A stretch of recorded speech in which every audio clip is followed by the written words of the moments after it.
vou falar sobre o namoro para o jovem, que é uma coisa muito importante. Então essa noite nós vamos tratar à luz das Escrituras sobre namoro, sobre cortejo. Então é muito importante que você abra seu coração e que você entenda a proposta dessa mensagem nessa Semana Jovem, nessa conferência que vai tratar sobre namoro. Vamos ler Mateus capítulo 7, verso 20. Assim, pois, pelos seus frutos os conhecereis. Mais uma vez, assim, pois, pelos seus frutos os conhecereis. Agora abra comigo Cantares de Salomão. É depois de Salmos. Cantares de Salomão, Salmos, Provérbios, Eclesiastes, Cantares. No capítulo 8,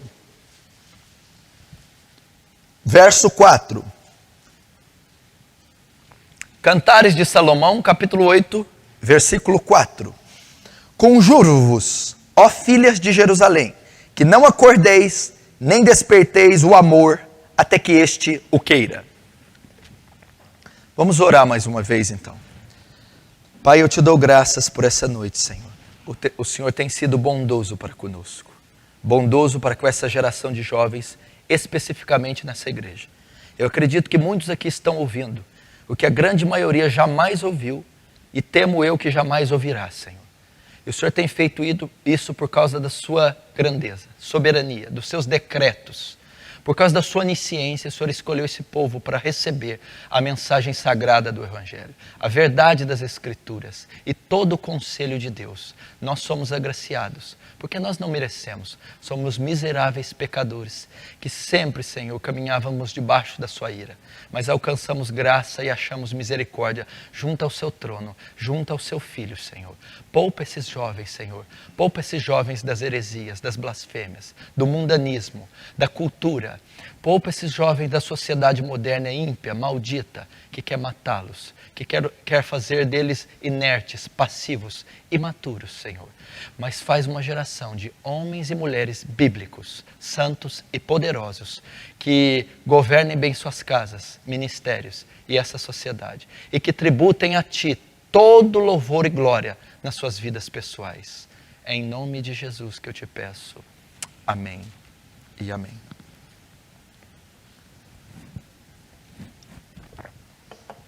Presta atenção.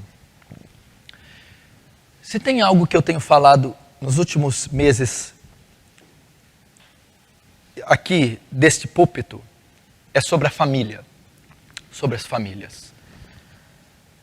Se tem algo que Satanás está interessado, é na destruição da família. Preste muita atenção. Se tem algo que ele está interessado nessa última década, é a desintegração, diluição, descaracterização, destruição da família. Você tem acompanhado toda a mudança e a oscilação da sociedade. Com essas leis, esses movimentos e protestos, mídia, teledramaturgia, cinematografia, tudo isso que está acontecendo, uma oscilação grandiosa, especialmente nesse primeiro semestre que já se foi, que passou.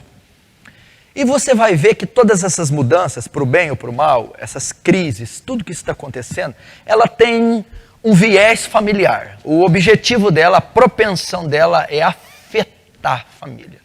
Casamento homossexual, isso é uma afronta à família. O kit gay nas escolas, influenciando as crianças ao homossexualismo. Família.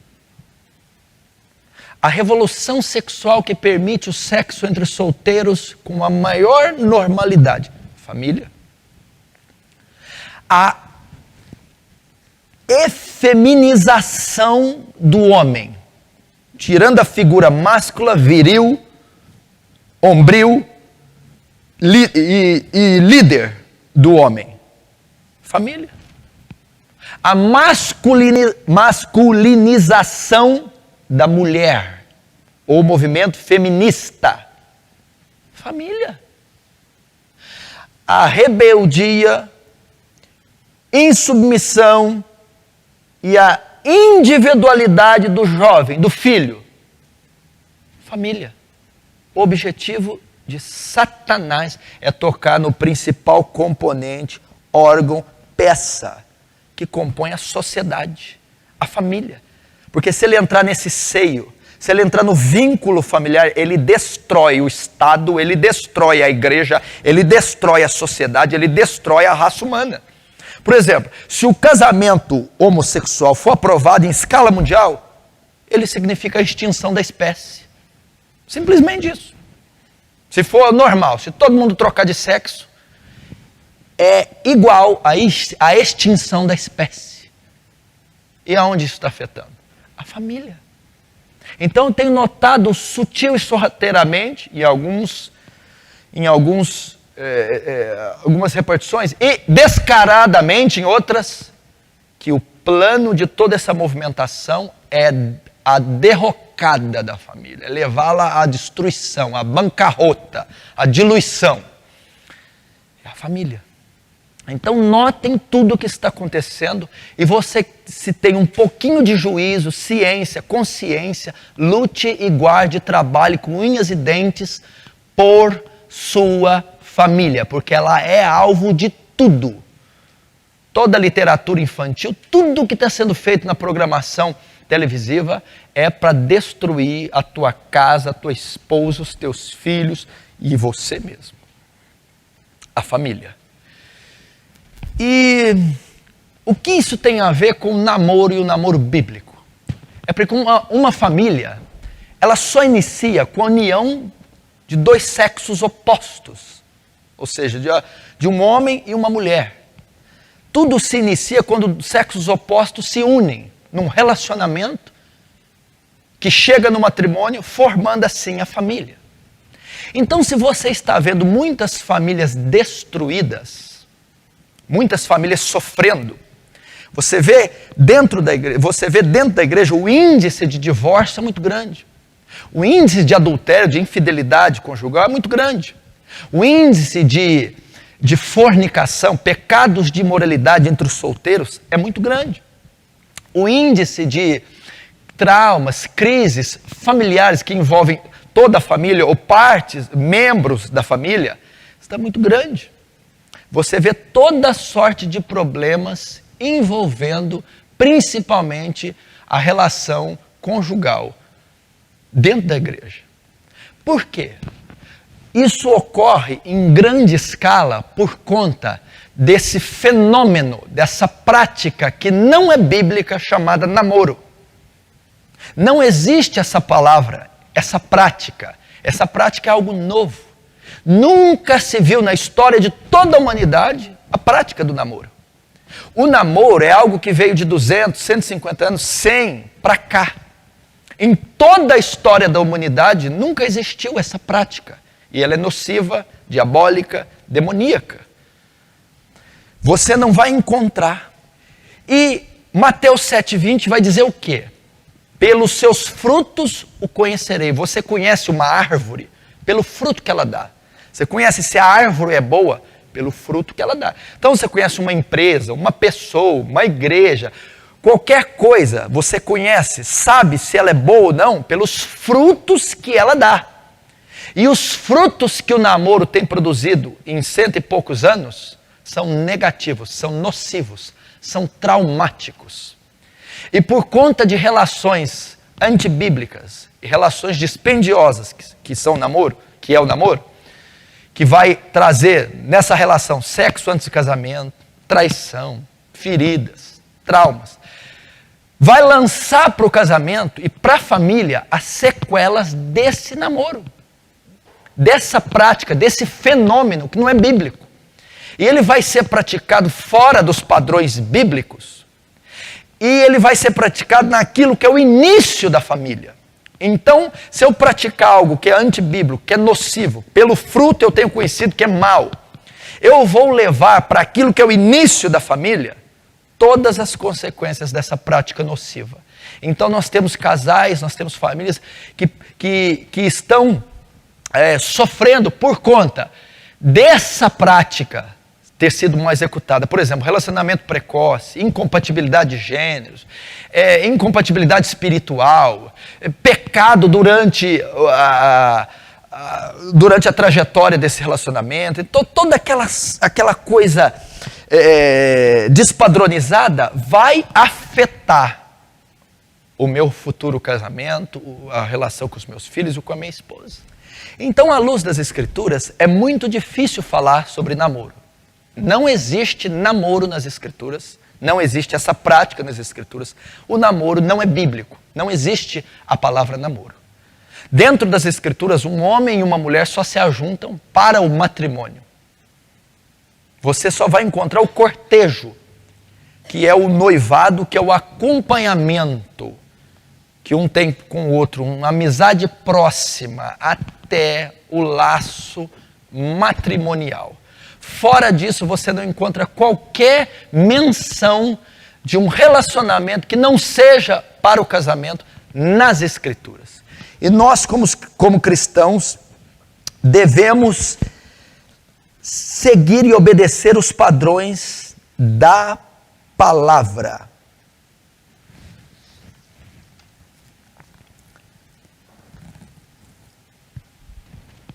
Então eu quero que você me entenda. Você vai ouvir coisas aqui, muitos que não vão gostar. Muitas pessoas vão ouvir coisas aqui que não vão gostar. Principalmente se tem algum visitante no nosso meio. Eu estou falando à luz das Escrituras, não é à luz do que você conhece. O que você conhece é Malhação, Revista Caras, Veja. E esse povo aí que recriou você durante as 2 últimas décadas, que foi Rita Cadillac, Gretchen e Monique Evas. E para a infantilidade foi Xuxa, Angélica e outros besteróis. Então você cresceu com essa formação sexual, com essa formação moral, com essa formação familiar pobre, principalmente influenciada por uma das piores TVs do universo, que é a Rede Globo de Comunicação, que é um dos maiores venenos contra a família brasileira, e ela é responsável pela diluição, pela poluição e a corrupção de grande parte da família brasileira, que é alienada junto a essas novelas que simplesmente retratam a mente do homem caído, a mente de Satanás.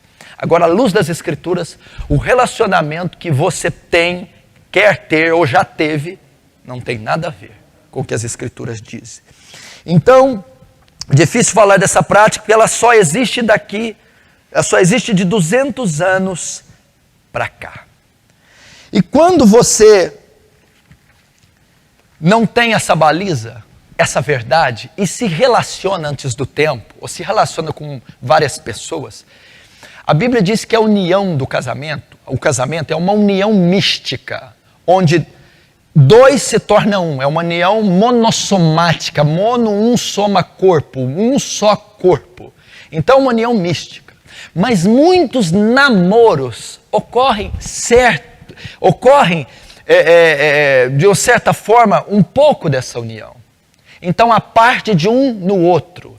E quando isso não dá certo, quando isso não termina no casamento, isso vai causar sequelas, feridas e traumas. E com certeza pode afetar sua relação com seu esposo ou com sua esposa atual. Memórias, feridas e sequelas. Agora, hoje, o que tem ocorrido na sociedade? É o que eles chamam de um fenômeno chamado namoro recreacional. Recreacional é um derivado da palavra recreio. Recreio quer dizer diversão. O que nós encontramos hoje na sociedade, na cultura moderna, contemporânea, que é realizado em todos os setores ímpios, e inclusive dentro da igreja, é o namoro recreacional. É o namoro que visa apenas a diversão. 2 pessoas se unem numa relação e não têm o compromisso do matrimônio. Elas entram numa relação visando apenas a diversão. Ambos estão desfrutando do corpo, da presença, do afeto, do calor, do libido, da atração física, um do outro. Não é uma relação que visa o matrimônio. Não é uma relação responsável. É uma relação que só visa a diversão e o entretenimento. Então, essa é a prática que acompanha o namoro, que não é uma prática, um fenômeno bíblico. A maioria, do conteúdo dessa prática é a recriação. E muitas delas terminam em quê? Termina apenas em satisfação carnal. A maioria de alguns relacionamentos, eles só se iniciam e eles só duram até que um dos lados, principalmente o masculino, consiga atingir o seu alvo, que é a prática sexual. E muitos desses rapazes ou até meninas, quando se relacionam até conseguirem a prática sexual e se satisfazem com aquela garota que possivelmente 99,9% ele não a ama e não tem sentimento algum por ela, quando ele se dá por satisfeito, ele vai deixar aquela garota procurando uma outra parceira para que ele procure novas aventuras, para que ele se recreie com ela também. Esse é o grande fenômeno moderno. Então você encontra casais por todas as partes, já com aliança amarela, né? Você encontra já com 12, aliança prata, você encontra com 12, 13, 14, 15 e 16, já com aliança de compromisso, né? E você encontra essas duas crianças já namorando, já estão juntas. E você olha para os dois e vê que eles não têm qualquer intenção de algo responsável. Que eles não têm qualquer intenção de se casar. Você vê a coisa mais normal do mundo, de 12 anos para cima, né, na minha infinita ignorância. Né? Eu acredito que tem mais, mas eu quero ficar me enganando um pouco para acreditar que ainda está nos 12 para cima. Mas você também tem visto esse fenômeno dentro da igreja. Principalmente algumas igrejas que se dizem tradicionais, conservadoras, e outras que eu não posso nem chamar de igreja, são bordéis, né? Então ali se tolera de tudo. Mas você vê garotos de 15 anos com aliança na mão. E é interessante quando você vai a eles estão todos ali vigorosos, né? Pelo momento da relação, e você pergunta a eles dentro da igreja, vocês estão namorando? Sim. E quando é que vocês vão casar? Já marcaram o casamento? Casar? O senhor está doido, pastor? A gente não vai casar, não. Ah, vocês não vão casar? Então vocês estão namorando para quê? Sei lá. Você vê dentro da igreja. Segundo a palavra de Deus, isso é pecado, isso é lascívia. Isso tem acontecido. Tem acontecido dentro da igreja. 13, 14, 15, 16. Apenas se relacionando por entretenimento. Biblicamente, você só se ajunta com o sexo oposto visando matrimônio. E esse ajuntamento eu quero chamar de cortejo, porque eu não posso usar uma palavra que a Bíblia não tem. A Bíblia não tem a palavra namoro. Eu vou usar cortejo, que é acompanhar uma mulher do sexo oposto numa relação de amizade respeitosa, esperando o matrimônio. Biblicamente, eu só me envolvo visando o matrimônio. Você que está aqui, você que está ouvindo, vocês representam a próxima geração de cristãos. Atual, mas vamos dizer a próxima de líderes, a próxima geração madura. E essa é uma das áreas mais delicadas de se tratar dentro da igreja e uma das mais importantes, porque ela vai comprometer, ou ela envolve o seu futuro. Ela envolve a sua formação completa do lado de uma mulher. Então nós temos que tratar com muito cuidado. Por quê? Porque essa prática, Mateus 7,20, pelo fruto conhecereis, tem destruído a cristandade juvenil. Tem tirado pessoas da igreja, tem causado traumas e sequelas, gravidez indesejada, tem destruído ministérios, tem comprometido o chamado de muitas pessoas por conta da ignorância quanto a essa prática. Se vocês representam o maior número, porque a porcentagem, as estatísticas dizem que o maior número de integrantes da igreja cristã é feito por jovens. Os jovens já representam a maioria. É a força da igreja. E se essa força for atacada, for corrompida, nós vamos ter uma igreja fraca. Uma igreja anêmica. Então é necessário cuidar dessa área para você ser poupado. Poupado de pecado. Poupado de frustração. Poupado de feridas. E poupado de marcas que você vai carregar ou que vão acompanhar você para o resto da tua vida. Aí eles perguntam, por que há tanta imoralidade dentro da igreja? Por que há tanta fornicação entre os jovens? Por que há tanto adultério, divórcios? Por quê? Porque nessa idade, nessa faixa, nessa área, eles não foram bem doutrinados, ensinados, advertidos, para que entrassem numa relação saudável, sadia, visando um matrimônio sólido, reto, e assim se solidificassem e se caracterizassem um casal sério, sólido, bíblico. Então, biblicamente, é isso.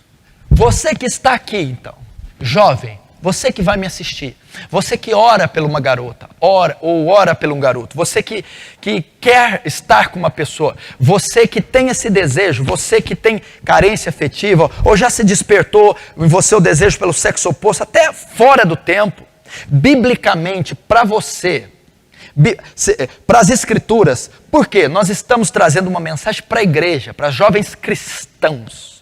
Nossa política, filosofia, metodologia, ela é diametralmente oposta do mundo. Não, esquece o que você processou na sua mente de literatura, TV, cultura ímpia e mundana. O relacionamento para você, segundo as escrituras, é totalmente oposto. Você não deve se basear, meu amigo faz, minha prima, meu tio, a TV, o livro que eu li. A cultura do mundo é uma contracultura à cultura da Bíblia. Então, para você que está aqui, o padrão é o quê? Se você tem essa intenção, você só pode iniciar uma relação com o sexo oposto, seja menino ou menina, você só pode iniciar o cortejo visando o matrimônio. Você só pode se relacionar com uma mulher, você só pode se relacionar com um homem, se essa relação vai convergir, terminar no matrimônio, no casamento. Nós não temos um relacionamento, não existe um relacionamento consumista. O que você encontra hoje é o chamado relacionamento consumista. O que é isso? Você vai numa loja, você experimenta 7 calças. E na 8ª serve, você leva. Não é assim dentro da palavra. Você não experimenta 7 meninas até achar a sua. Você não toca numa menina, em 7 meninas até achar a sua. Você não se relaciona de maneira imoral, vulgar e depravada com 7 garotas cristãs até achar a sua. Isso aqui não é uma calça, não é uma loja. E você não está experimentando roupas. Por isso, você só deve iniciar uma relação consciente do tempo, da pessoa, e consciente que é com aquela pessoa que você vai casar. Biblicamente, você não, dentro da igreja, você não se relaciona com 2, 3 para se casar com a 4ª. Não. Biblicamente, Isaac relacionou uma vez só com Rebeca e teve ela como esposa. Rebeca uma só vez com Isaac e tem como esposo. Não existe esse, eu estava namorando com aquela, pastor, não deu certo, agora eu vou para aquela. Não, se você estava namorando com aquela, é com aquela que você vai casar. Porque você só poderia ter iniciado a relação sabendo que iria casar. Então, se você iniciou consciente que é visando o casamento, é com essa que você está se relacionando que você vai casar. Aqui dentro da igreja você não vai ver o irmão que já namorou com a irmã, que agora está namorando com outro. Aí está sentado aqui o novo casal, e a ex dele ali, com a ex do ex ali. Nesta igreja você não vai ver, biblicamente não pode. Dentro da igreja você só se relaciona uma única vez, com uma única mulher, que será sua única esposa. Biblicamente você se relaciona uma única vez, com um só homem, que vai ser o seu único esposo. Biblicamente. Se você cresceu vendo rock santeiro, se você cresceu vendo Rainha da Sucata, se você cresceu vendo Guerra do Sexo, o diabo veste... Não, eu estou falando Bíblia Sagrada, Escritura, proteção para os nossos jovens.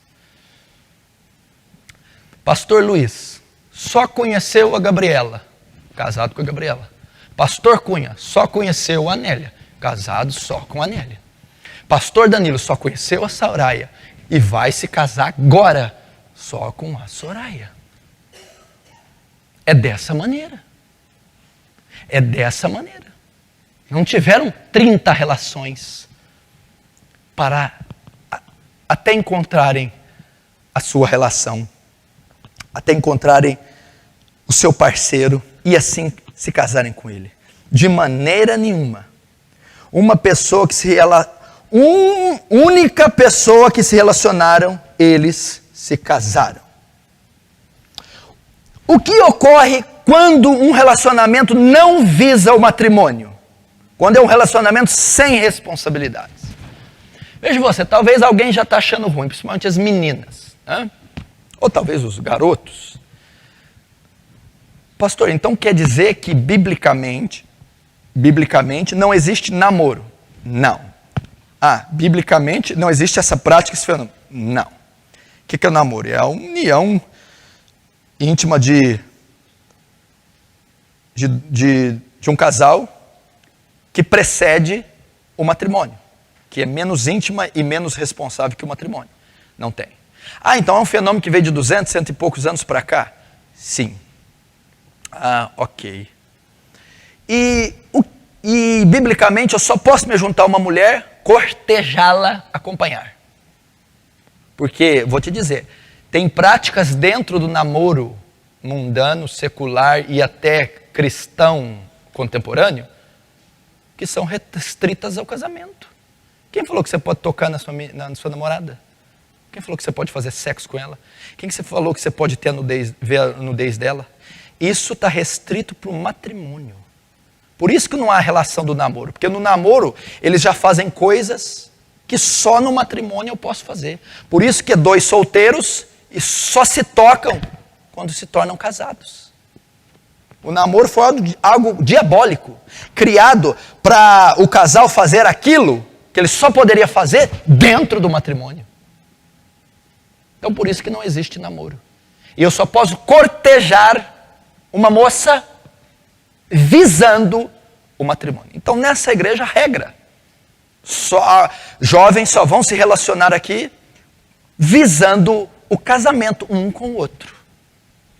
E se então, o que ocorre quando eu namoro, eu me relaciono, não visando o matrimônio, sem a responsabilidade? E se eu namoro só por entretenimento, só por diversão, por recreação? O que ocorre quando é permitido um relacionamento entre 2 jovens sem o compromisso do matrimônio? Aí é que entra o pecado, fornicação, lascívia, masturbação, culpa, traumas e etc. Por quê? Porque, veja só, o garoto está entrando numa relação sem ter responsabilidade com aquela menina. Ele não quer nada com ela. E por ele não ter responsabilidade nenhuma de assumi-la, de querer casar com ela, ele vai abusar dela. Isso vai levá-lo a abusar dela, a pecar. A mesma coisa aquela menina. Ela não tem compromisso nenhum com o rapaz. Ela está com ele apenas visando a diversão. E por não ter compromisso, ela vai ser levada ao pecado. Afinal de contas, não vai ser esse o meu marido. Eu vou apenas abusar dele. É isso que ocorre nos namoros, que não têm a responsabilidade do matrimônio. Eles serão levados ao pecado. Eles serão levados a eles passarem os limites. Vai haver fornicação, vai haver imoralidade, vai haver lascívia, vai haver masturbação. E o que ocorre quando esses relacionamentos são permitidos? A maioria deles não vai resultar no matrimônio. Então vai trazer sequelas em uma das partes. Invariavelmente vai haver trauma, vai haver ferida emocional, vai haver culpa, vai haver uma série de situações. Satanás vai pegar pesado. Vai haver setas malignas. Essa pessoa vai se sentir culpada, vai se sentir traída, vai se sentir machucada, vai ter um relacionamento traumático com o seu próximo parceiro. É isso que a relação que não visa o matrimônio traz: pecado, culpa, lascívia, dor, ferida, trauma, culpa. E isso é terrível.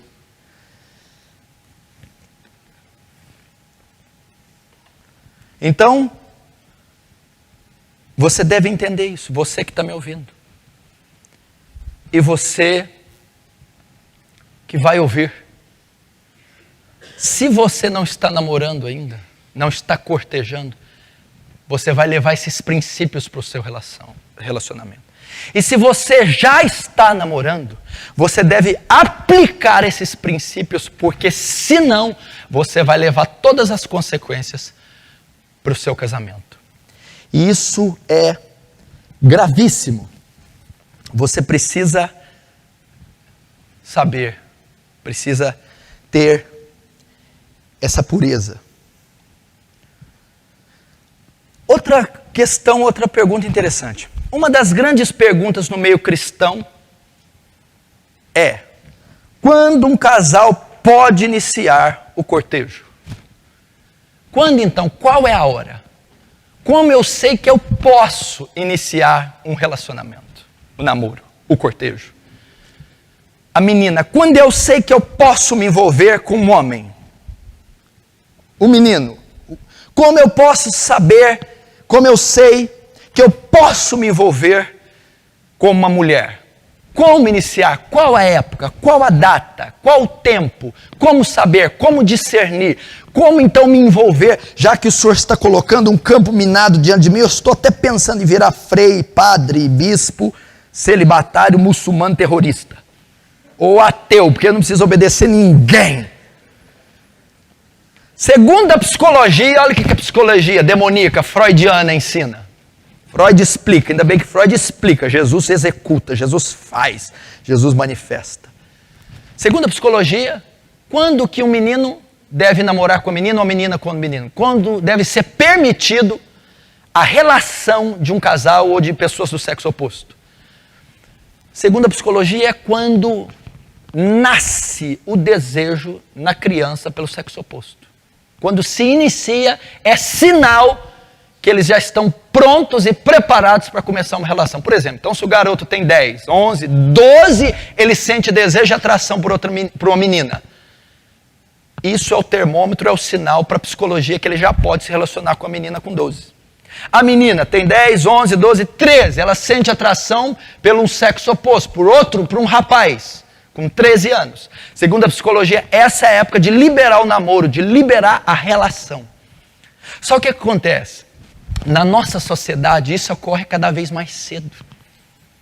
Na nossa sociedade, isso ocorre todo dia. Por quê? A mídia, a literatura, a TV e as amizades, o que eles fazem? Despertam o desejo nas crianças antes do tempo, cada vez mais cedo. Você vê que é uma cultura imoral, principalmente a do Brasil. É uma cultura sensual. Então, cada vez mais cedo é despertado no jovem a sensualidade. É despertado o desejo para o sexo. Então, antigamente, aquilo que acontecia com 18, 19, 20, hoje acontece com 12, 13. Aí vai um alerta para os pais. Pais, protejam a inocência dos seus filhos. Proteja a inocência das suas filhas. Você acha que uma menina de 12, 13, um rapaz de 12, 13, 14, ele tem condição, ele não tem nem condição hormonal, biológica, fisiológica, psicológica, emocional para ter atração ou desejo por uma mulher? E por quê? Porque a televisão, as amizades desse rapaz, dessa menina, a internet, os filmes estão violentando a consciência dela, estão violentando o coração, estão incitando o desejo nessa criança antes do tempo.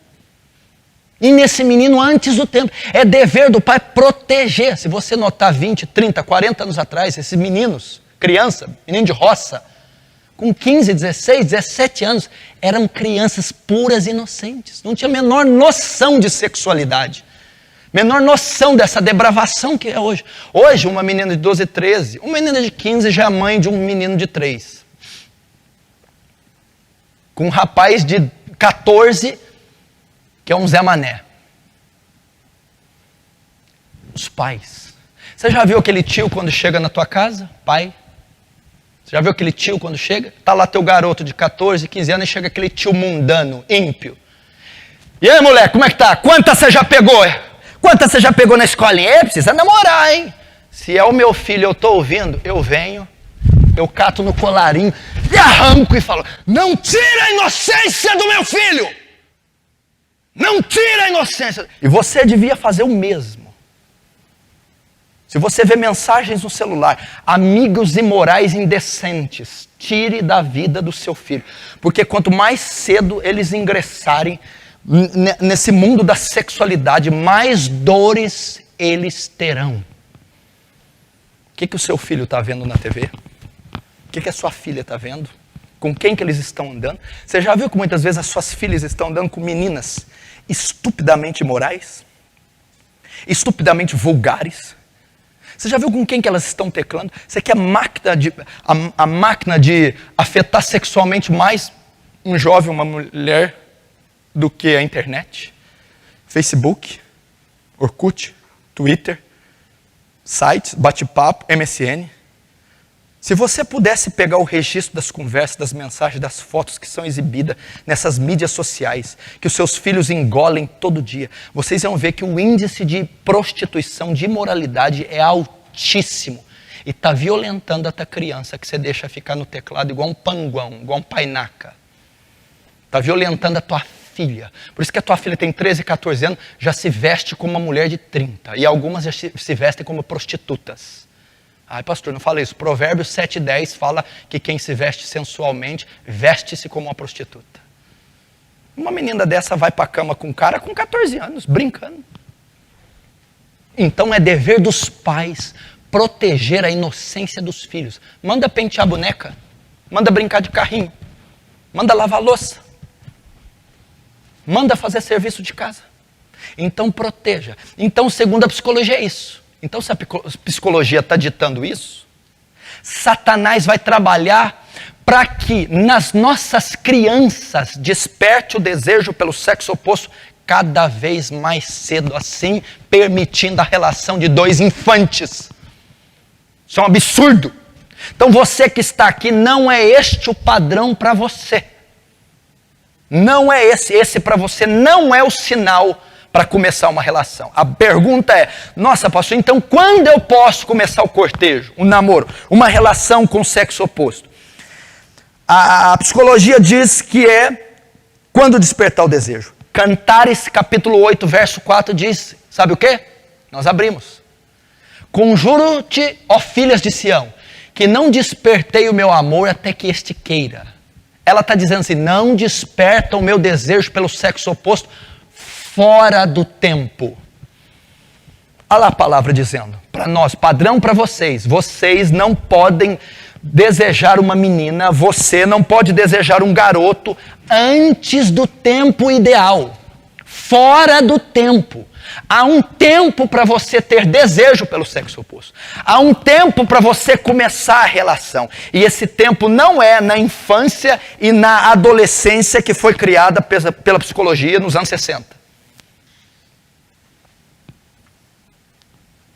Conjuro-te, ó filhas de Sião, que não desperte o meu desejo, sentimento antes do tempo. Sabe por que em Cantares está falando isso? A Sulamita? Porque a relação entre dois sexos é perigosíssima. Vou te dar um exemplo. Eu tenho um amigo meu que trabalha na Polícia Federal, ele chama Diego. E ele anda com uma .40. E ele já empunhou uma .50. É uma arma automática, pesada. Quando ele veio aqui me visitar na igreja, ele me mostrou ela, para ele deixar eu olhar nela, ele teve que tirar o pente dela, descarregá-la, para me mostrar. Eu que sou adulto, dada a periculosidade. Porque eles falam que qualquer descuido, um disparo, mata 2 que estão ao redor. Para ser utilizada aquela arma, ela dá um coice tão violento que se você não tiver estrutura e treinamento, você pode se machucar com o coice do disparo de uma .50. Porque é perigosíssimo. Se um homem formado, forte, adulto, qualificado, usa com todo cuidado aquela .50, você acha que uma criança, um menino, teria condições de manejar uma arma desse calibre, desse poder de fogo? Você acha que a estrutura muscular resistiria o coice que aquilo dá? Você acha que ele conseguiria manusear aquilo? Ele poderia se destruir.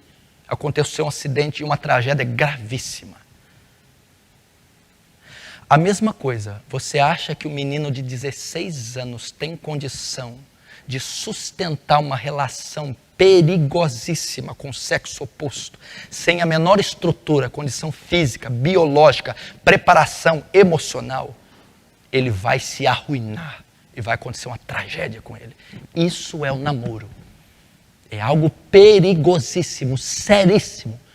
Você sabe o que é. Quantas pessoas entram despreparadas e vão pegar a .50 sem menor estrutura? Elas terminam grávidas, aidéticas, divorciadas, agredidas, estupradas, falidas. Porque foram manusear uma arma desse calibre sem preparação. Esse é o namoro. Então não pense você que você vai se divertir com a garotinha no banco de lado do carro dela. Não pensa você que isso aí é como dar uma volta de uma Monarch. Não. É uma coisa seríssima você tomar a menina, a filha de um pai, tirá-la do seio da família, sem condição e estrutura. Você vai destruir a vida dessa menina, ou desse rapaz, ou dessa relação. Então, é a mesma coisa. Não use a arma sem a qualificação, sem preparação. Não desperte o meu amor antes do tempo. 12, 13, 14, 15, 16, 17. Isso não são idades para se relacionar de forma e de maneira e hipótese alguma. Absolutamente. Absolutamente.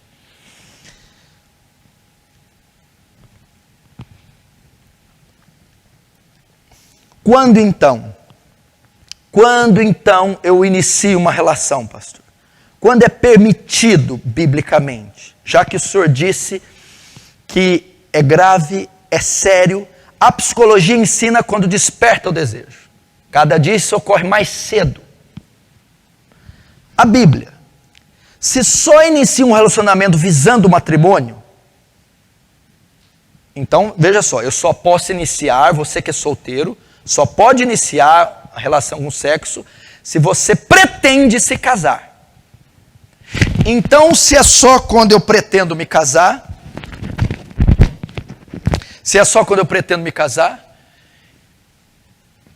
qual então é a época? Qual é a data e o período certo quando eu sei que eu posso me relacionar? Sabe qual que é o período?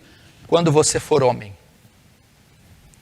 Quando você tiver estrutura para sustentar espiritualmente uma mulher. Quando você tiver condições de tomá-la da sua família e prover para ela recurso espiritual, econômico e físico. Quando o garoto se torna homem, como que o menino vai casar? Só se pode namorar visando o casamento. Um menino não pode namorar porque um menino não tem condição de se casar. Uma menina não pode namorar porque uma menina não tem condição de se casar. Só tem condição de se casar um homem. Só tem condição de se casar uma mulher. Então o matrimônio só se inicia quando o jovem é homem. Quando a menina é mulher. Quando ele tem e assume responsabilidades de homem. Como é que um cara que acorda meio-dia, que não tem um ofício, que abandonou a escola, que não trabalha, ele pode assumir a responsabilidade de uma mulher? Ele não pode. Pastor, então você está dizendo que só quando for velho pode namorar com 30 anos? Não. Você pode ter 15 anos e já assumir o ofício de um homem, e ter responsabilidade de um homem, e ter condição de sustentar uma mulher. Mas você tem com 15? A geração de hoje, ela ensina cada vez é mais longa a maturidade do menino. Antigamente, um rapaz com 18 anos, 20 anos, era pai de família, cuidava de filhos. Por quê? Porque desde cedo ingressou no ofício. Então, só quando é homem, quando você tiver maturidade de assumir as responsabilidades de um homem maduro.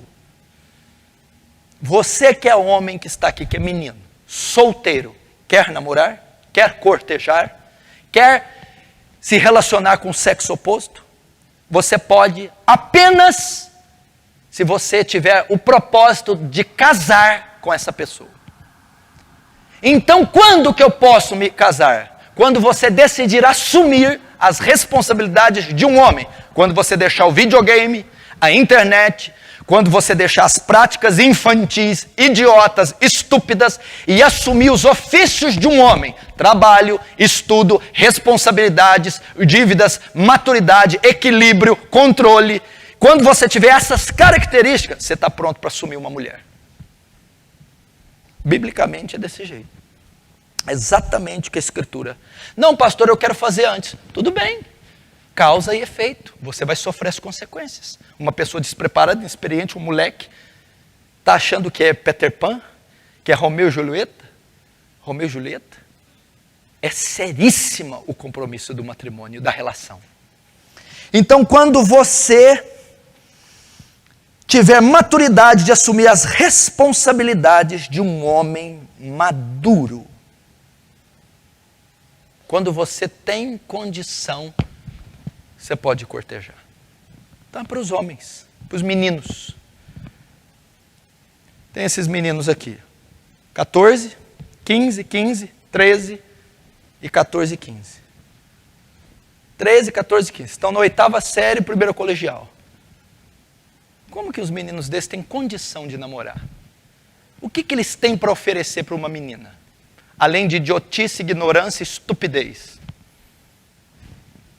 Como que eles podem, com essa idade, essa estrutura física, biológica, sustentarem o fardo de uma relação? Eles não têm nenhuma condição de tirar uma menina do seio do pai e da mãe. Não tem nenhuma condição de assumir psicologicamente, emocionalmente, uma relação. Não tem condição nenhuma de prover nada para essa menina. Não consegue pagar um choquito para a menina, porque é tudo duro, tudo pobre. Se o cara não pode pagar um choquito para a menina, o que ele vai fazer com a menina? Você está entendendo? E provavelmente a menina que um garoto desse se relacionaria, seria que espécie de menina? Hã? Uma menina possivelmente que está desenvolvendo a ervilha ainda. Que erra 2 mais 2 na calculadora, na HP. Dá 5 na HP. Ai, tá errado. O que é aqui, mãe? Você imagina um pirralhinho desse de Jesus, com uma pirralhinha não tanto de Jesus. Onde que isso vai dar? No inferno. Então não há possibilidade alguma. Então quando é época? Quando eu tenho maturidade de assumir a responsabilidade de um homem maduro. Segundo, quando eu tenho condições de liderar espiritualmente a moça. Você que é menino, quer namorar, você tem condição de liderar espiritualmente a moça? Porque nós estamos falando de relação cristã. Como assim, pastor? A Bíblia diz, vós, maridos, amais vossas mulheres e dê a vida por ela, para adorná-la, lavá-la pela palavra e deixá-la formosa. Quando você tem condição, estrutura de discipular essa mulher, de fazê-la crescer espiritualmente, de zelar pela alma dela. Porque a relação não é para os dois ficar na cama fazendo sexo. Quem falou que não é isso que é a Bíblia? A gente quer fazer sexo e viajar para a Europa com não sei com que dinheiro. Não, filho. A relação é para conformar um ao outro a imagem de Cristo. É para os dois crescerem em graça, em santidade, formar uma família cristã, dar testemunho de Cristo, pregar o Evangelho.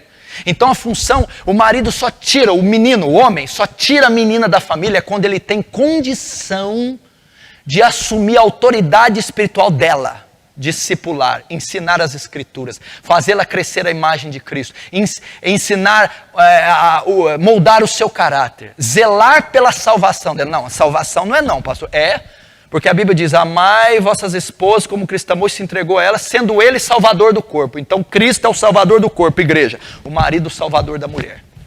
Ele funciona não como salvador vicário, mas alguém que trabalha para a salvação da esposa.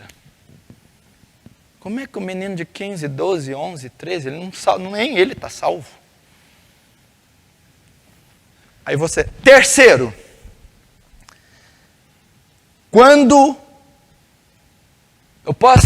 Pode, agora se você passar desse eu deixo até hoje. Se esse aqui se passar, nós já libera agora.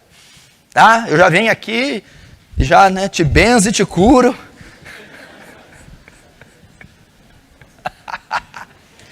Então... Se passar dessa aqui, ó, põe um anel no teu dedo, igual o filho pródigo. Quando que eu posso? Quando você, jovem, está disposto a entregar sua vida por ela. Quando você tem condição, maturidade, estrutura de entregar sua vida por ela. Como assim? Efésios 5. Vós maridos amai vossas esposas, como Cristo amou e se entregou por ela. Você sabia que a Bíblia não manda você dar a vida para a igreja? Não manda você dar a vida pelo seu filho? Não manda você dar a vida pelo emprego? Só tem uma pessoa que a Bíblia manda você, homem, dar a sua vida para a tua esposa. Minha esposa até virou piruleta lá atrás, ó. Ela acha bom você dar só a vida mesmo, senão eu te mato. Você está pronto? Play 3? Xbox? Está pronto para dar a vida para ela? Quando um homem, um jovem, tem consciência que ele terá que dar a sua vida para proteger ela, para amar ela, ele fará de tudo para guardar essa mulher, para proteger a integridade física, emocional, psicológica dessa mulher, a ponto de dar a sua vida. Pode ser que nunca chegue o dia de você dar a sua vida. Por exemplo, a situação muito drástica que eu vou falar, mas vocês estão num barco, está se afogando a mulher e os filhos, só pode salvar uma pessoa, você salva a mulher. A Bíblia manda fazer isso. Ela não deixa você salvar o filho em detrimento da mulher. Não. Se vai sobreviver só um, tem que ser a esposa. Porque depois faz mais uma meia dúzia. Agora ficando, se a mulher morrer, filho, a fábrica fecha.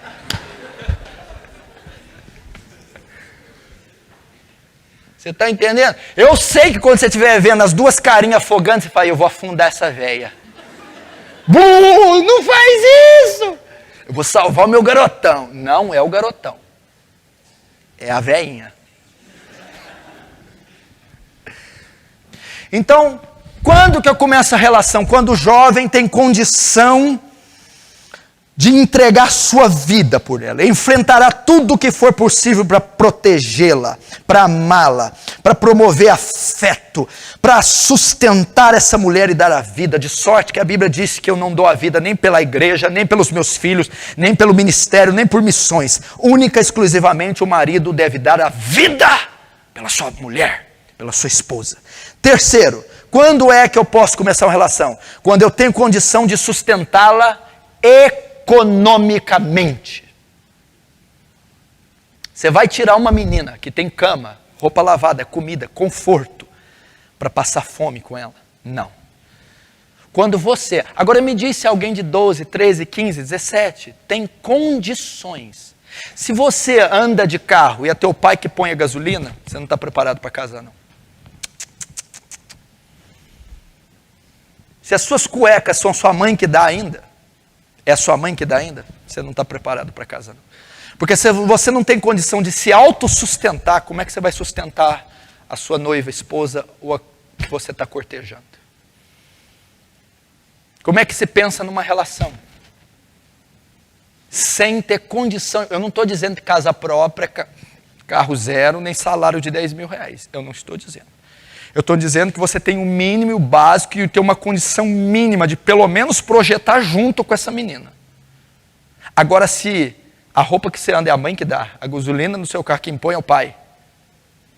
Se você está andando num negócio que é financiado pela tia e não tem condição de se autossustentar, você não pode começar uma relação. De maneira nenhuma. E se você notar antigamente, quem falou que 20, 30, 40 anos atrás era vô, pai, que bancava a relação de filho? O filho tinha que ir para a roça, para o cafezal, tinha que ir para a banca de jornal, tinha que ralar 2, 3 serviços para ganhar uma merreca, para sustentar a relação, o casamento, pagar cartório, noivo, e de tudo. Era o cara que ralava sozinho com 20, 21, 22 anos. E olha que família nós tínhamos 30 anos atrás, 40. Que coisas lindas, que casamentos sólidos, que filhos bem educados, que escolas belas, que sociedade boa que nós tínhamos. Então, quando eu tenho condição econômica, ou seja, o que está ilustrando esse tópico? Quando você tem um ofício, se você não trabalha, se você não estuda, se você não tem responsabilidade, você não pode ter uma relação com uma menina, você não pode começar. Outra coisa que temos a aprender, depois feito tudo isso, segundo a Bíblia, é o homem que inicia a relação e não a mulher. Segundo a palavra, é o homem. Meu irmão, até 40 anos atrás isso não existia. 30 anos, não existia. Hoje é a mulher que chega no homem. É a mulher que flerta contra o homem. É a mulher que manda mensagem, que telefona, que se oferece para o homem. Segundo as Escrituras, a mulher que vai atrás de um homem é imoral. Biblicamente, quando vai se iniciar uma relação para o cortejo, para o namoro, deve se iniciar pelo homem. É o homem que tem a iniciativa. Você não lembra do ditado? Eu vim aqui na casa do Senhor pedir a mão da sua filha em casamento. Você nunca viu, de 20, 30 anos atrás, em nenhuma parte do globo, uma menina vir pedir a mão do rapaz em casamento. Nunca viu. E é bíblico isso aí. Abre em Provérbios 7 para você ver.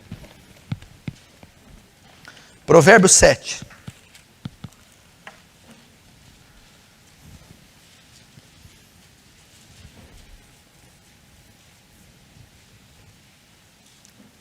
Verso 10.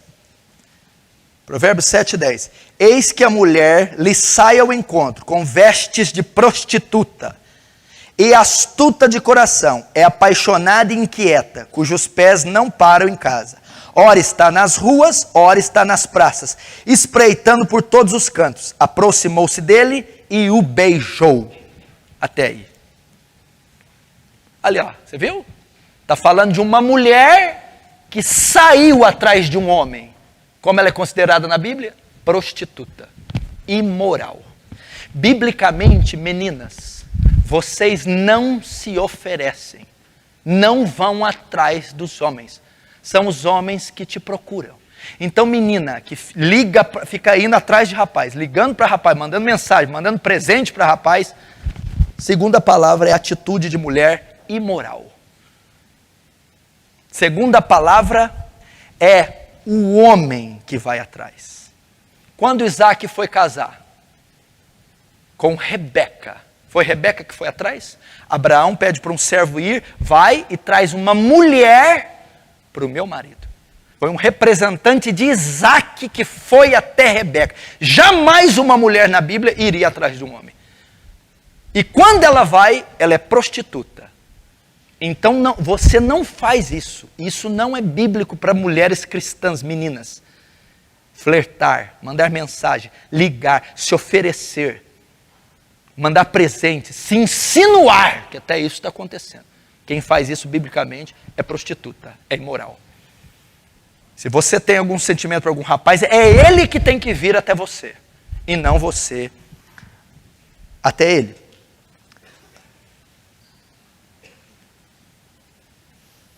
Você pode abrir em Gênesis 24, para a gente ver rapidinho.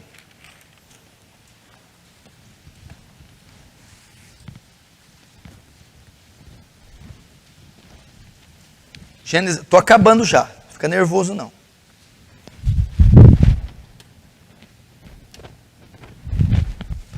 Gênesis 24. Verso 3. Para que eu te faça jurar pelo Senhor Deus do céu e da terra, que não tomarás esposa para o meu filho das filhas dos cananeus. Verso 4. Mas irás à minha presença, e daí tomarás esposa para Isaque, meu filho. Então Abraão aqui está mostrando, foi por intermédio de Isaque que a relação começou. Foi Isaque que foi atrás de Rebeca, e não Rebeca atrás de Isaque. Pastor, e se a mulher for? É a mulher imoral. Outra coisa que vocês precisam saber, por uma relação bíblica. Então notem, é uma prática que não tem nas Escrituras, e quando ela ocorre, ela gera traumas e sequelas. Biblicamente, só deve ser iniciado no tempo correto. A psicologia diz que o tempo é quando o sexo desperta em ambos, e isso cada vez ocorre mais cedo. Mas, biblicamente, Salomão diz, Cantares diz, não despertar o meu amor até que eu queira. Então, tem o tempo certo. Qual que é o tempo? Quando o rapaz é homem. Tem condição de sustentar espiritual, física, afetiva e financeiramente uma mulher. Tendo essas condições e características, é ele que deve iniciar a relação e não a mulher. Não é uma mulher, uma menina que vai atrás de um homem. Se ela for, é tida como um ato imoral na Bíblia ou um ato de prostituta. Depois, deve participar os pais da jovem. Para essa relação iniciar, você deve participar os pais. Vou dar uma ilustração aqui que o Paul Washer usou. Quem que é pai aí, levanta a mão. Só pai. Levanta. Beleza. Eu não sei que carro que você tem, mas pensa no teu carro, no teu carango, teu carro.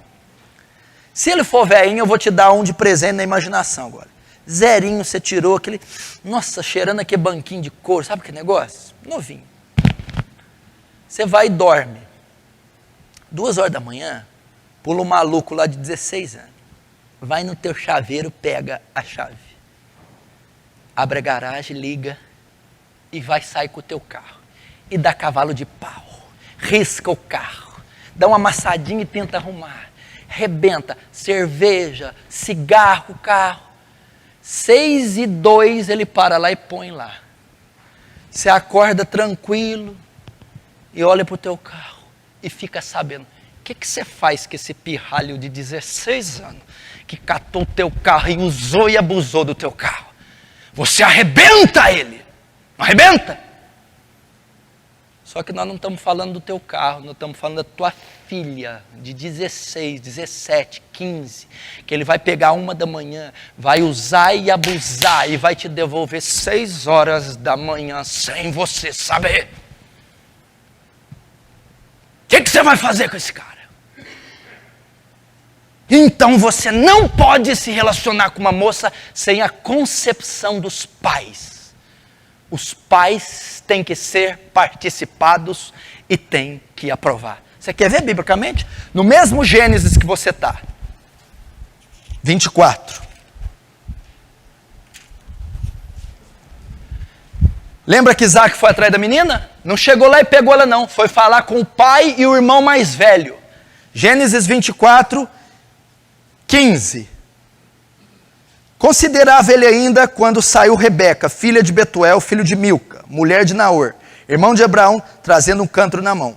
A moça era muito formosa de aparência e virgem, está falando de Rebeca, a quem nenhum homem havia possuído.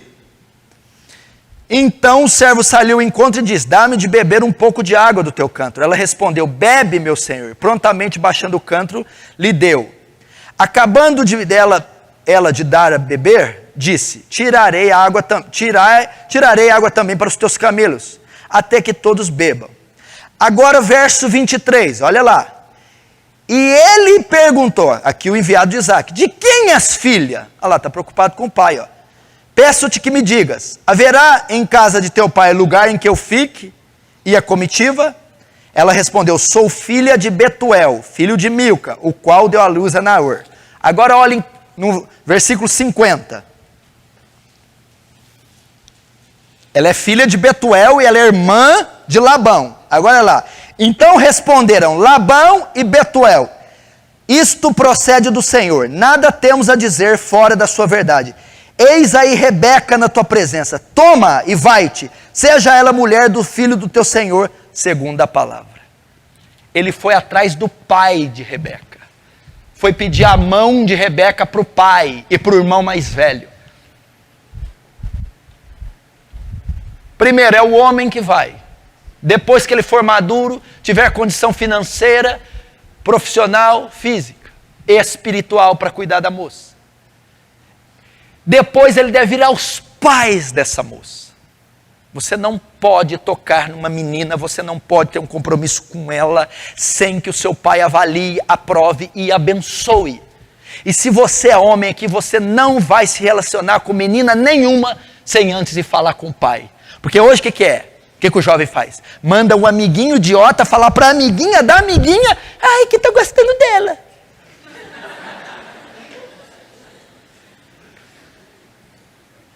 O cara não tem coragem de se declarar para a moça, como é que ele vai casar com a moça? Agora você imagina você enfrentar o bigodudo. Aquele homem com aquela unha amarela encravada. Aquele a moda antiga que fede CC.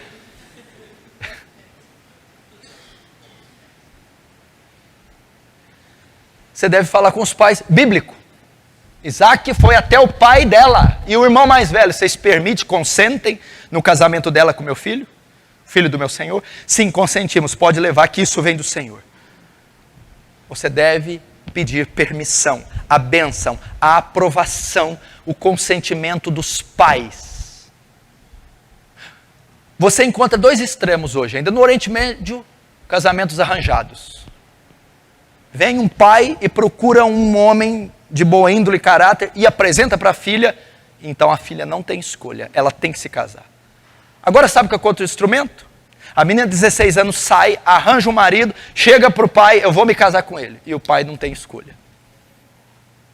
Não pode ser nenhuma coisa nem outra. Mas entre um extremo e outro, o pai vai procurar alguém competente, íntegro, reto e maduro para cuidar da sua filha. É um extremo. Agora a filha, leviana, com coração enganoso, cheio de desejo lascívio, vai procurar um menino insensato, tolo e imaturo. Entre um extremo, era melhor nós ficarmos com o arranjado. O que deve acontecer? Os pais reservarem um período de oração e ter acordo com a filha, essa pessoa, e eles avaliarem, porque você não pode ignorar o seu pai e sua mãe, eles têm experiência. Quando entrar o camarada, o seu pai bota para fora. É só o jeito do cara andar, já não gostei. Imagina o cara chegando para pedir a mão da sua filha, com moletom aqui de capuz. Aí, velho, aí, mano. Filho, do jeito que vem, volta. Mano, ainda bem que o Augusto nasceu homem, meu filho. Você já imaginou? Então sua mãe e seu pai têm que avaliar, têm que consentir, têm que abençoar. Envolva o teu pai e tua mãe na relação, e você, menino, jovem, homem, vá pedir a mão dessa menina para o pai dela, para ver se ele consente e se ele abençoa. Quarto, abra comigo em 1 Pedro 5,5.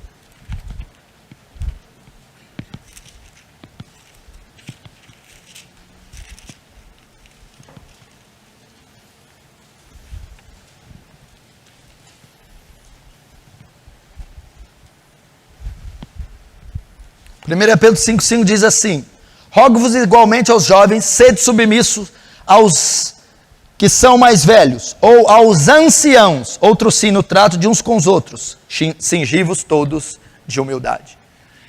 A Bíblia está falando aqui para os jovens pedirem o consentimento dos anciãos da igreja, pastores, presbíteros, pessoas competentes, de conteúdo espiritual, para avaliarem o seu caso. Então, como que o namoro se inicia? Para você entender, quando o menino tem condição e responsabilidade de homem, ele que vai até a mulher e não a mulher até ele. Ele depois vai até a sua família e participa os pais da situação. Os pais avaliam o caso com o olho clínico, com o olho espiritual. Depois disso ele vai até os anciãos da igreja, aos quais a qual está inserida a moça que ele vai se casar, que ele quer. Pastor, eu vim apresentar para o senhor o meu desejo de relação com essa moça. Então os pastores, os obreiros, os presbíteros, as pessoas, os anciãos, as pessoas capacitadas, vão avaliar o caso, vai entrar num período de oração. Aí sim esse relacionamento pode ser aprovado. Por quê? Porque de repente tem uma incompatibilidade nas idades. De repente há pecados envolvidos. De repente pode haver um alerta, uma advertência para privar, para impedir uma tragédia. Por isso que é importante, eu não te disse que é como manejar uma ponto .50. É melhor ser cauteloso e prudente demais do que ser omisso. Então você passa pelos pais, está tudo bem com os pais, a mãe aprovou, pode reprovar, e você tem que respeitar a autoridade do seu pai e de sua mãe, você está debaixo da autoridade deles. Se eles resistirem, o máximo que você pode fazer é orar para Deus mudar a opinião deles. E se Deus não mudar, é porque é a vontade de Deus que você não se relacione com esse rapaz. Porque eles foram constituídos como autoridade sobre você, menina, e sobre você, rapaz. E se eles disserem não, não se atreva a desobedecer, porque Deus está falando por eles. Então você vai passar por eles. Depois, dirige-se aos anciãos. Pastor, obreiros, presbíteros, capacitados. Provavelmente eles vão avaliar o caso, porque vão conhecer ambos. Muito provavelmente procedem da mesma igreja. Vai reservar um tempo de oração. Vamos orar para que esteja harmonia entre a família, entre o financeiro, entre a igreja, entre vocês dois. Feito isso, depois de aprovado, e pode acontecer de não aprovar, eu, como pastor, posso não aprovar uma relação sua, se for uma relação descabida, precoce, incompatível. Não posso aprovar. Você também deve obedecer. Mas pode-se aprovar. Aí pode-se iniciar. Reservado o período de oração, pode-se iniciar o cortejo. Uma vez iniciado, o que vai acontecer? Vocês vão preparar agora o noivado e o casamento. Apenas isso. Pastor, mas não tem que ter uma relação íntima para eu casar? Não, você não tem que conhecer intimamente uma pessoa para se casar. Isso é mentira, isso aí é uma seta diabólica. Você vai se relacionar com essa moça com amizade próxima.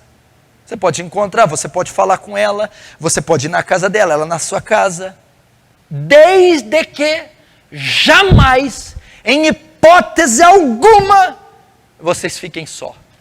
Hipótese alguma pode acontecer de duas pessoas solteiras de sexo oposto estarem juntas. Você só tem uma pessoa que você pode ficar sozinho com ela no sexo oposto. Tua mãe ou tua avó. Mais ninguém. Ou a prima feia, sem dente. Entendeu? Namorar no quarto, dentro de carro sozinho, viajar sozinho, isso é uma agressão, isso biblicamente não existe, é apenas cortejo. Tira a Bíblia. 30 anos atrás, eu tive um vizinho, ele namorava uma menina 3 vezes por semana, segunda, quarta e domingo. 9h59 o pai, 10 horas ele ia embora, 3 vezes, 3 por semana, e chegava às 8h30 para namorar ela até às 10. Fez isso durante 2 anos. Como que era o namoro? A menina sentada aqui, o pai no meio, o menino do lado, assistindo o Senhorzinho Malta. Tá boa a novela, né? Tá boa. Eu sou parecido com aquele coronel, viu? E a menina assim... Ai.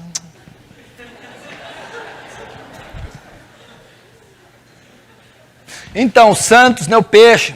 Sou corintiano. Caralho, meu Deus. Aí vem a mãe com o bolinho de fubá. Pode pegar um pedaço.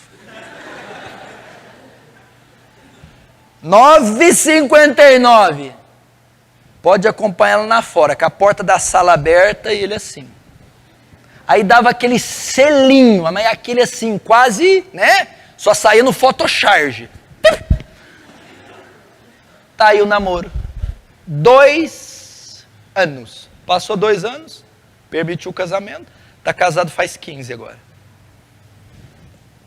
Não tinha Bíblia não era crente não. Era desse jeito o namoro antigo. E isso já, na minha época, eu ainda peguei isso. Imagina na de você, dos avós de vocês. Pegar na mão 60 dias. Ai, sabe?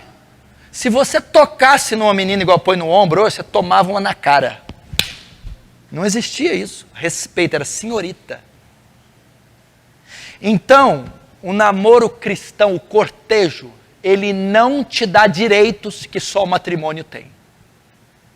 Vai aprovar o relacionamento? O que vocês vão fazer? Uma relação de amigos, podem conversar, podem se conhecer, desde que estejam acompanhados de cristãos maduros, de obreiros, de pais e da família. Sozinhos, em hipótese alguma, carro, casa, em lugar nenhum, de maneira, mau testemunho para a congregação, para o Senhor, para os ímpios e pecado de lascívia. Não pode. Tem muitos casais que vêm, pastor, eu estou lutando, ai, e não consigo, pastor. Não é que a gente teve, não foi sexo, né? Mas eu fiquei no carro com ela, acabei me excedendo e foi ali. E são meninos de Deus, piedosos, santos. Qual que é o conselho? Luta, a hora que você consegue. Não, Timóteo não fala para lutar, orar. Paulo fala, foge. Foge. Tem coisas que você não vai. Você vai orar, Deus, eu quero que o Senhor me dê graça e poder para ir assaltar uma casa agora. É loucura, né? Deus vai te dar poder para você assaltar uma casa. Deus, me dá poder para passar a mão nela e não pecar. É o tipo de oração idiota. Ele não vai responder, não estou lutando para não cair. Não, eu não vou ficar mais junto. Então não existe isso. Em hipótese, eu vou dar um exemplo aqui do Fábio e Alígio, Fabinho. Fábio é discípulo meu e uma das pessoas que eu mais amo nesse mundo. Um menino extremamente piedoso, santo e espiritual. Ele se converteu. Antes da sua conversão, ele tinha um relacionamento ímpio com a sua namorada. Tinha relações sexuais, andava de carro, ia para motéis, normal para a juventude ímpia. Quando ele se converteu, nunca mais ele entrou num carro sozinho com a namorada. Nunca mais tocou na namorada, nunca mais beijou a namorada. Seguiu exatamente o que eu estou pregando e eu fui testemunha disso. Ele cortejou ela até o dia do casamento dele, que foi uns 2, 3 meses atrás. E agora está perfeitamente casado com a sua esposa, nos mais retos padrões bíblicos. E o Fábio, para mim, é um dos grandes testemunhos de jovens dessa igreja, dada a sua integridade, submissão e a sua retidão. Não foi por mim ou para a Igreja Aliança do Calvário, foi por temor a Deus, respeito à palavra de Deus, que ele obedeceu. E assim deve ser com a sua vida. Pastor, então, e quanto tempo vai demorar esse cortejo? Se eu começar hoje, pode casar amanhã. Biblicamente não tem tempo. Porque Isaac foi lá, pegou Rebeca, quando eles se encontraram, já se noivaram e casaram. Foi imediatamente. Eu conheço uma mulher que conheceu o namorado, noivou e casou em 70 dias. E está casado faz 25 com ele. Por isso que não pode ser uma relação de 15 com 15, porque eles não podem casar com 16. Agora você tem uma menina de 18, 19, 20, um menino de 19, 21, 23, pode ter um cortejo de um mês, preparam as coisas, já estão preparados, porque eles já estão fazendo o pé de meia, e eles podem casar. E assim podem casar. Pastor, então quando vier o desejo em mim com 15 anos, na menina com 13, o que a gente faz? É sinal que podemos começar? Não. É sinal, já veio o desejo, você já tem atração para uma mulher do sexo oposto, para uma mulher? Atração pelo homem? É sinal então que vocês devem se preparar e serem homens, e serem mulheres. Procurar um ofício, uma responsabilidade, um curso, um trabalho. Começar práticas de homens, prática de mulheres, se prepararem, já que o desejo já foi despertado. E assim, quando estiverem prontos, podem iniciar a relação. E a relação vai ser saudável, vai ser bíblica, vai ser santa, vai ser forte, vai ser poderosa, vai honrar a Deus e vai mudar essa sociedade. Essa é a mensagem nessa Semana Jovem para vocês. Vamos ficar de pé, vamos orar.